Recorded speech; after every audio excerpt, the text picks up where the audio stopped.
tank fly, boss walk, jam, nitty gritty. You're listening to the boy from the big bad city. This is Jam Hot. This is Jam Hot.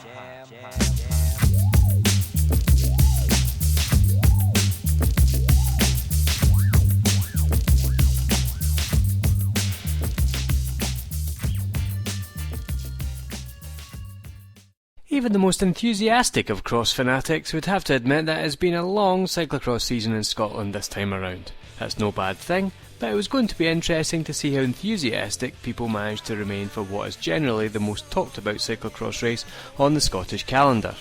Dig In at the Dock was in its 5th edition this year, and as it turned out, the riders and spectators were as enthusiastic as ever, despite the energy-sapping months that had passed on the run-up to the race. This time around, the race was being held as the 4th and final round of the inaugural Super Quaich series.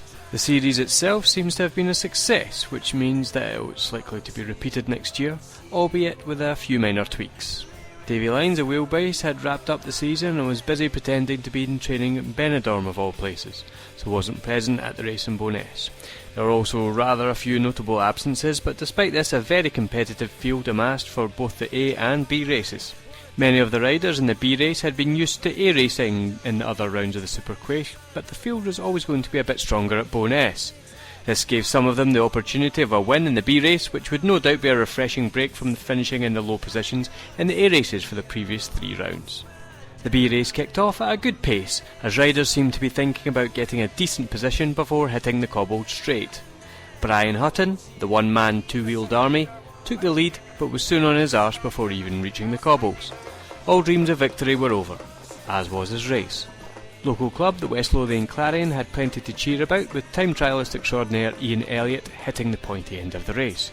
However, it was to be Glasgow Nightingale, perhaps Scotland's most poetically named club, who got to celebrate, as Neil Kemp was not only the victor of the B race, but he also took home the coveted raffle prize of a set of Kinesis cross race wheels, kindly donated by North Sport. The B race podium was completed by Steve McCluskey of Glasgow South and Ian Elliott of the West Lothian Clarion. Once again, Erica Allen of VC Mulan came in first female in the B race. We expect to be seeing a lot more of her in the A races next season, another year older, stronger and wiser. The B race appeared to have enjoyed much of the local spectators' attention, as the cold weather was perhaps too much to expect them to wait another hour for the A race, but there was still a sizable support for the main event, and as hoped the race broke into small racing groups much like you'd see in a crit. For the first time in the series, we saw the current road race champion Stephen Lawley of Pedal Power in a Super Quaich field of riders, and he wasn't about to hang about letting the grass grow under his wheels. Stephen was well aware of the quality performances the younger riders had been putting in during the series, and he appeared to force the issue at the front of the race on the first lap. It was a good move, because what started as an initial bunch of half a dozen or so riders became a two-up fistfight, so to speak, between him and Harry Johnson of Provision.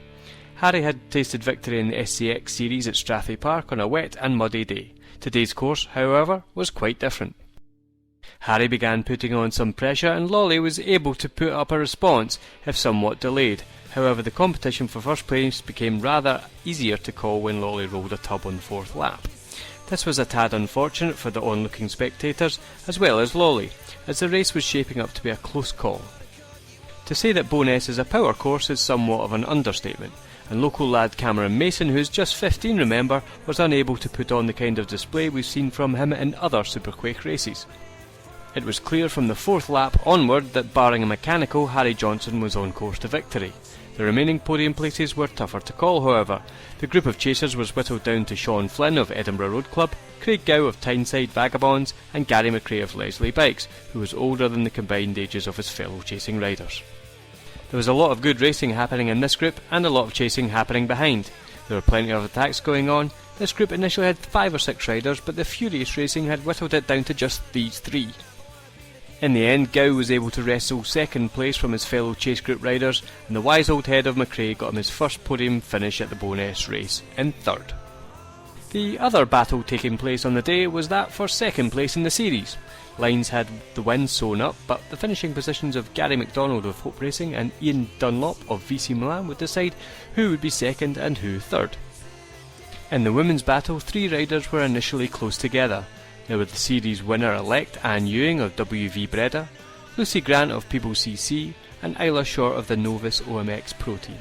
However, Lucy Grant spent the race making up places, while the other two spent the race dropping them, and this put rather a lot of distance between them. In the end, Grant won by a significant margin to get her first win at Bo'ness and her second podium place. As a senior rider, we were able to give her a bottle of bubbly without breaking the law this time. In the race for second place in the series, McDonald finished in 5th to Dunlop's 8th, both riders putting in a consistent performance. This was enough to shunt McDonald ahead of Dunlop in the overall series. Ian, however, should be very proud of his performance. You just need to look at some of the names below him to appreciate how good a series this VC Mounier has had. In terms of the female Superquake places, nothing was really set to change at the top, as Anne Ewing of WV Breda had it all wrapped up, with Maddie Robinson in second place and Elizabeth Adams taking third spot. And that's it. The first Superquake series is now over, and so too is the Scottish cyclocross season. Each year we see some riders making great improvements, riders such as Ian Dunlop of VC Milan and Chris Barr and Ewan Lindsay of SR Albanacht. Davy Lyons dominated the season. The women's category flourished as most hotly competed in the SCX series.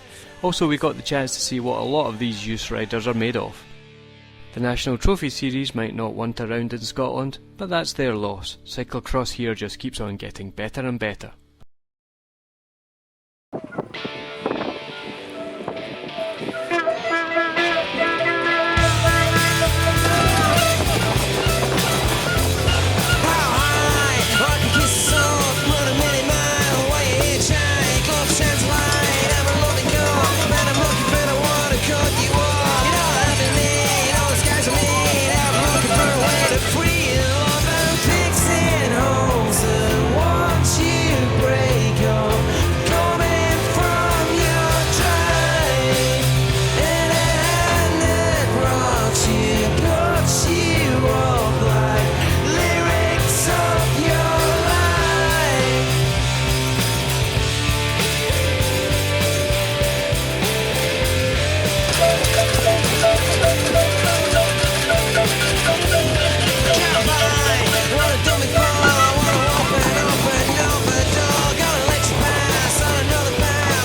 you.